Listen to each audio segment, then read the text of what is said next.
This is Hidden Killers with Tony Bruschi. Here now, Tony Bruschi. The Idaho 4 case has taken yet another dramatic turn now that Bryan Kohberger has pled guilty and the gag order has been lifted. We're going to get into some of that.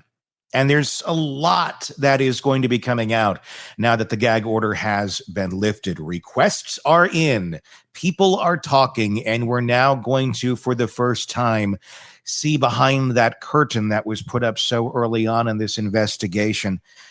And I don't know that it's going to make any of us better understand what happened,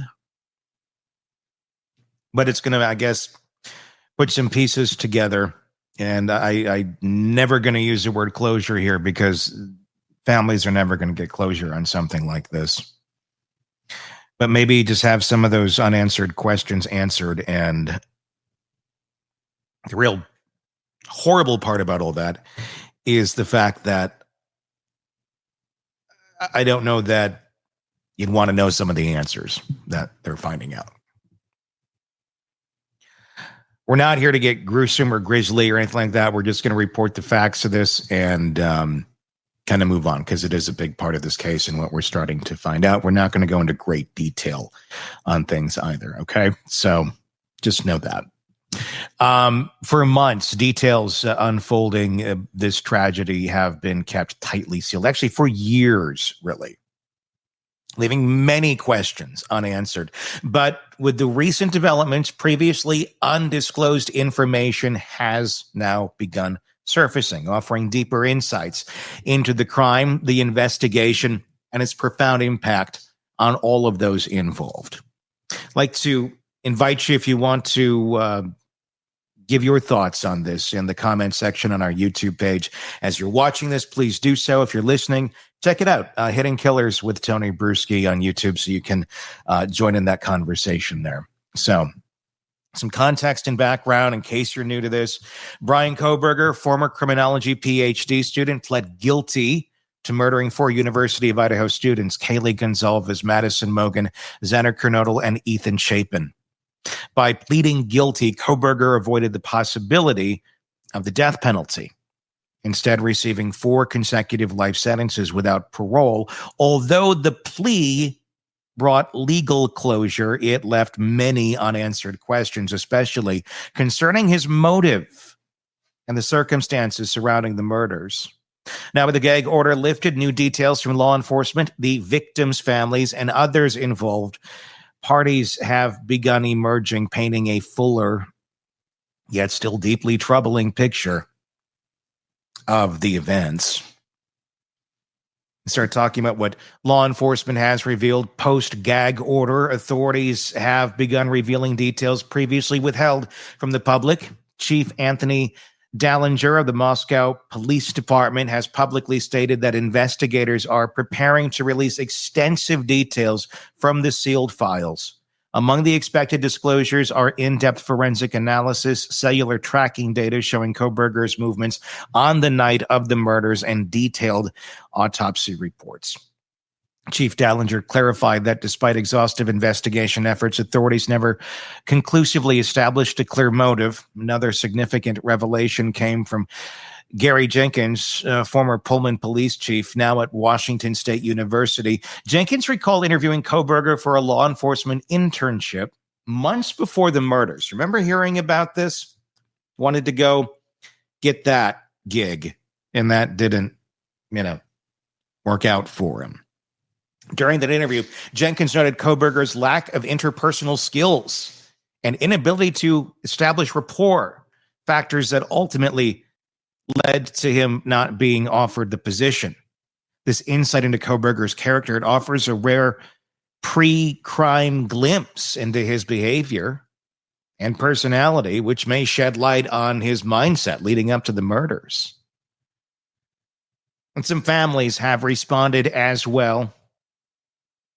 The reactions to the plea deal and subsequent lifting of the gag order have been mixed, deeply emotional. Steve and Christy Gonzalez, parents of victim Kaylee Gonzalez, have publicly expressed frustration with the plea agreement and the lack of detailed information shared with families during the investigation.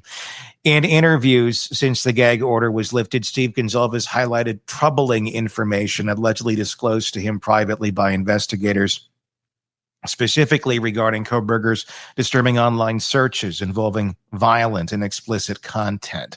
The revelation raised serious questions about potential underlying motives and the brutality of her death as well. It does make you question, and it does make you think, and it does make you go, why couldn't we have just gone through with this one and given this guy the death penalty? You're in Steve Gonzalez's shoes. I don't know that you'd ever see it any other way. I don't fault him for that. I join him in that. I agree. In contrast, Ethan Chapin's parents, Jim and Stacy, have supported the plea deal, highlighting their relief at avoiding a trial. They emphasize their appreciation for the finality the plea provides, sparing Ethan's surviving siblings and friends from having to testify and relive traumatic experiences in a courtroom setting. And I can completely understand that one, too. There's no right, there's no wrong, everybody. And the only people who have a say in that are those families. There's no right way to do any of this. The stark contradiction, the family's reaction, both underscoring the deeply personal nature of grief and the complex ways everybody tries to find closure. There's a lot of unanswered questions out there, too, and investigative challenges. One significant unanswered question remains the potential existence of a souvenir taken from the crime scene. Reports from surviving roommates indicate that Kohberger was seen carrying an unknown item out of the house. Despite extensive searches, authorities have yet to locate that item, deepening the mystery around his actions. Remember, one of them said it looked like he had a vacuum cleaner or something with him, which who knows? Furthermore, despite overwhelming evidence confirming Kohberger's guilt, including DNA evidence, cell phone tracking, and eyewitness descriptions, authorities have been unable to clarify definitively what drove him to commit the crimes. Kohberger himself, through his guilty plea, provided no explanation, leaving investigators and the community grappling with speculation and uncertainty. Sentencing is imminent. We'll be bringing it to you here live. The courtroom is preparing for emotional victim impact statements from family members. These statements are going to be providing families with an important, albeit painful, opportunity to confront Kohberger directly and publicly articulate their immense loss and suffering caused by his actions.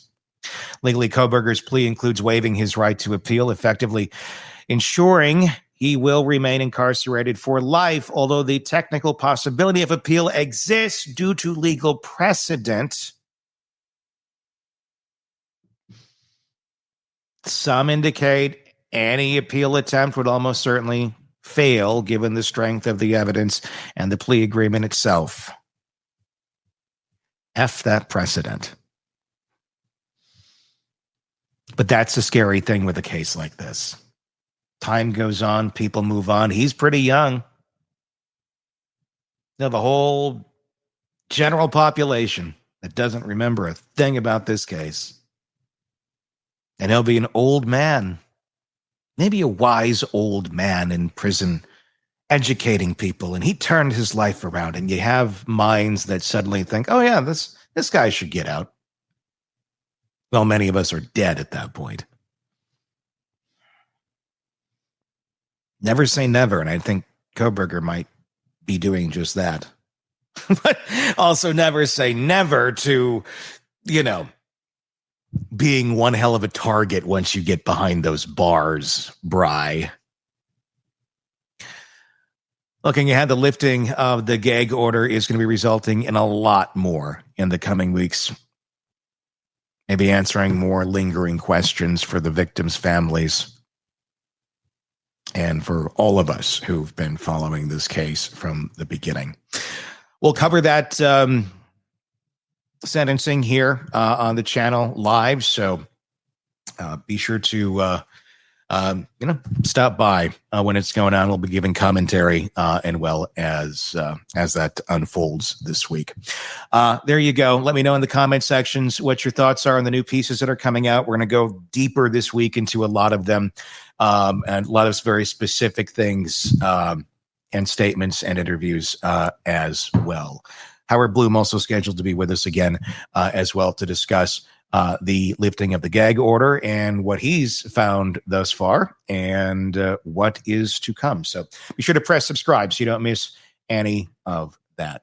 Until next time, my name is Tony Bruschi. We will talk again real soon. Want more on this case and others? Then press subscribe now and don't miss a moment of true crime coverage from Tony Bruschi and the Hidden Killers podcast.